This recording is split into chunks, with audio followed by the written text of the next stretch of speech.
Hi everyone, कैसे आप सब? आई होप आप सब अच्छे होंगे और बहुत ही अच्छे होंगे, कुशल मंगल होंगे। तो आज हम लोग सीखने वाले हैं क्लास 8 की जो सामाजिक समस्याएं हैं, चैप्टर 7 सिविक्स का।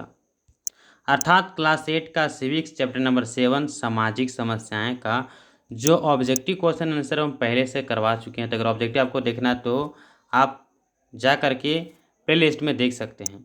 तो आज का जो हमारा टॉपिक है वो है सब्जेक्टिव क्वेश्चन आंसर बुक का।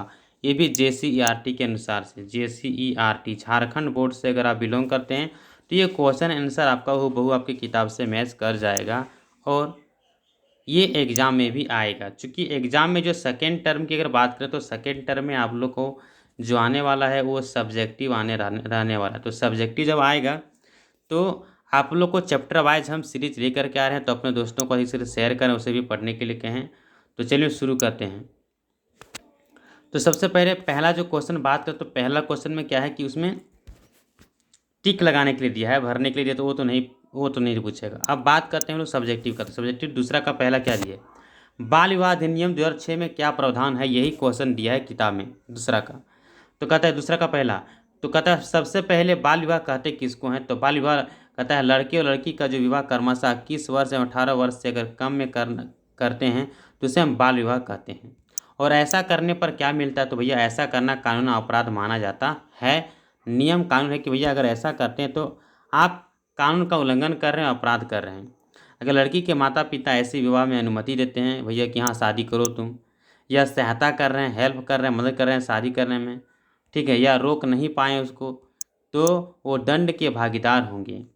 और अगर कोई पुरोहित, पंडित, ठीक है, या मौलाना अगर विवाह संपन्न करवाते हैं तो वह भी दंड का भागीदार होंगे। अब बात करें इसका जो सी नंबर है, उस सी पॉइंट में क्या दिया है, बाल विवाह को रोकने के लिए कोई भी व्यक्ति प्रथम दर्जे दर्ज के लिए जो FIR होता है कुछ भी, ये जिला न्यायाधीश के पास आचिका होगा, यहाँ लिखा गया आचिका होगा, आचिका लिखा गया, तो आचिका दायर कर सकता है। अब बात करें कि झारखंड का, तो झारखंड में वीडियो को भी ऐसे मामले में शिकायत कर सकते हैं, ऐसा प्रावधान दिया गया है वीडियो को। नेक्स्ट बात करते हैं कि बाल विवाह से पीड़ित व्यक्ति पारिवारिक या जिला न्यायालय से ऐसे विवाह को अमान्य घोषित करवा सकता है, मतलब रद्द करवा सकता है कि भैया ये शादी को नहीं मानेंगे हम, और ये ऐसा हो भी जाएगा। अब बात करें क्वेश्चन नंबर दूसरा का दूसरा, नशाखोरी के दुष्प्रभाव को लिखिए।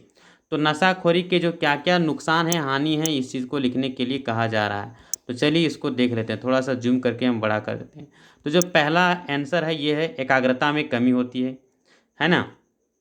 स्मरण शक्ति में कमी मतलब याद करने में उसका है, इस एकाग्रता कमी होगा, स्मरण शक्ति में याद करने की क्षमता कम हो जाएगी। स्वच्छता में कमी, साफ सुथरा नहीं रहेगा व्यक्ति। शरीर का वजन में कम होना, उसका जो वजन है वो भी कम हो जाएगा।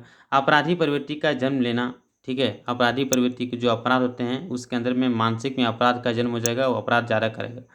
स्वास्थ्य संबंधी समस्याएं होता है, जैसे अगर अधिक शराब का सेवन कर रहा है, गुटखा खा रहा है तो उससे कैंसर, गुटखा खाने से कैंसर होता है, और शराब पीने से भैया उसका हेल्थ में इशू आता है, प्रॉब्लम आता है। अब बात करें कि खुद पर नियंत्रण कम होना, वो खुद पर कंट्रोल कम कर लेते हैं। अगर कोई जो दारू पीने वाला व्यक्ति अगर दारू पी लिया ना, तो समझिए उस दिन उसका इलाका हो जाएगा, और आप भी उसको चाह के कुछ नहीं बोल पाएंगे। क्योंकि उस दिन शराब पिया है तो आप खुद कहेंगे कि भैया ये आज दारू पिया है, इसका दिमाग ठिकाने हम कल लगा देंगे, तो आज इसको छोड़ देते हैं। तो इस प्रकार से जब वो दारू पीता तो अपना ईगो खो देता है, अपना नियंत्रण कंट्रोल खो देता है सब, कि हम क्या बोल रहे हैं नहीं बोल रहे हैं। चलिए नेक्स्ट बात करें तो क्वेश्चन नंबर थर्ड क्या कहता है। क्वेश्चन नंबर थर्ड कहता है कि मानव तस्करी को के क्या क्या तरीके हैं। मानव तस्करी के क्या क्या तरीके हैं। तो मानव तस्करी के निम्नलिखित तरीके हैं। पहला है प्रलोभन दे करके कि हम आपको इतना पैसा देंगे, आपको ये करेंगे वो करेंगे, कुछ भी करके उसको एक सटीक पार्टिकुलर प्रलोभन दे देता है, एकदम लोभ दे देना, जिसके कारण वो लोभ में लालच में चला जाता है, लालच देना। और दूसरा है धमकी देकर, उसको धमकी दे देना कि नहीं जाएंगे तो आपको ये करेंगे वो करेंगे, धमकी देना। और तीसरा है जबरन बल का प्रयोग करके, और चौथा है अपहरण करके, और पाँचवा है धोखा दे करके उसको ले जाना। तो ये सब है। आप बात करते हैं क्वेश्चन नंबर 3 का, दूसरा कंप्लीट हो गया। तो 3 में लिखा है कि बाल विवाह को एक कानूनी अपराध माना जाता है या माना गया है। क्या आप भी इसे एक अपराध मानते हैं? अगर अपने उत्तर के पक्ष में कारण लिखिए।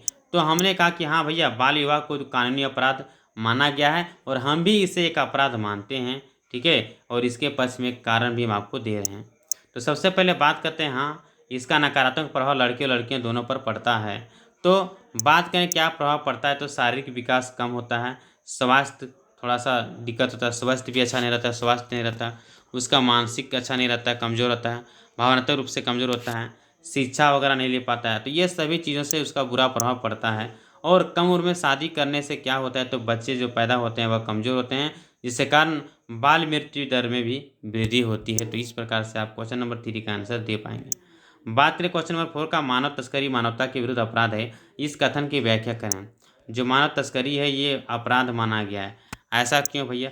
तो मानव तस्करी मानवता के विरुद्ध में किया गया एक अपराध है, क्योंकि यह अनेक उद्देश्यों के लिए किया जाता है। इसका एक उद्देश्य नहीं, बहुत सारे उद्देश्य होते हैं। क्या उद्देश्य होता है भैया? सबसे पहले मनुष्यों से उसका व्यापार का एक बिजनेस हो गया, व्यापार करना, उसे गुलामी बना लेना, है ना, उसके मानव अंगों का व्यापार करना, ठीक है, उसके अंगों को बेच देना, उसके देह व्यापार करना, बाल श्रम उससे काम करवाना, गैर कानूनी गतिविधियां शामिल है। और इस प्रकार हम कह सकते हैं कि मानव तस्करी मानवता के विरुद्ध एक अपराध होता है। वास्तव में मानव तस्करी एक संगठित अपराध है, जिसमें अनेक जगहों पर कई लोग इसके सक्रिय रूप से कार्य करते हैं। ज़्यादातर बच्चों और औरतों को खरीद बिक्री की जाती है। अब बात करें क्वेश्चन नंबर 5, तो क्वेश्चन नंबर 5 कहता है कि बाल श्रम को दूर करने के लिए किन्हीं 3 सुझाव को दें। तो बाल श्रम को दूर करने के लिए किन 3 सुझाव निम्नलिखित इस प्रकार से हैं। गरीबी को कम करके, अशिक्षा, है ना, शिक्षित करके और जनसंख्या पर नियंत्रण करके हम बाल श्रम को दूर कर सकते हैं। चलिए, जो लास्ट क्वेश्चन है क्वेश्चन नंबर 6, ये है अपने आसपास के क्षेत्रों को कोई 3 उदाहरण खोजिए जहां बाल श्रम करवाया जा रहा है, बाल श्रम के कारण का पता लगाइए।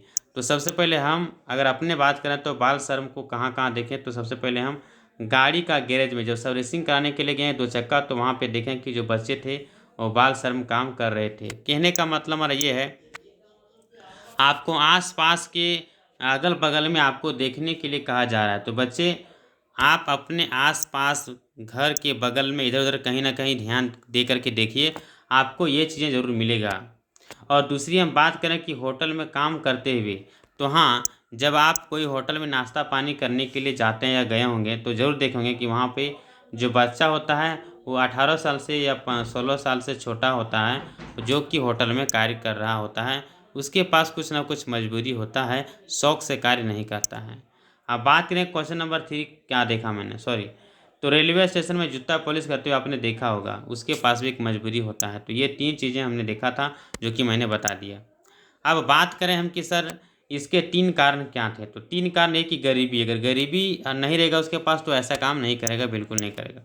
दूसरा शिक्षा, अगर वो शिक्षित होगा तो कुछ ना कुछ कर लेगा, शिक्षा नहीं मिला इसलिए इसके भी एक कारण बनता है। अधिक जनसंख्या, अगर जनसंख्या अधिक से अधिक तेज़ से बढ़ेगी तो लोगों को रोज़गार नहीं मिलेगा, लोग बेरोज़गार हो जाएंगे, लोग गरीबी अधिक बढ़ेगी, जिसके कारण क्या होगा कि बाल श्रम भी अधिक बढ़ेंगे।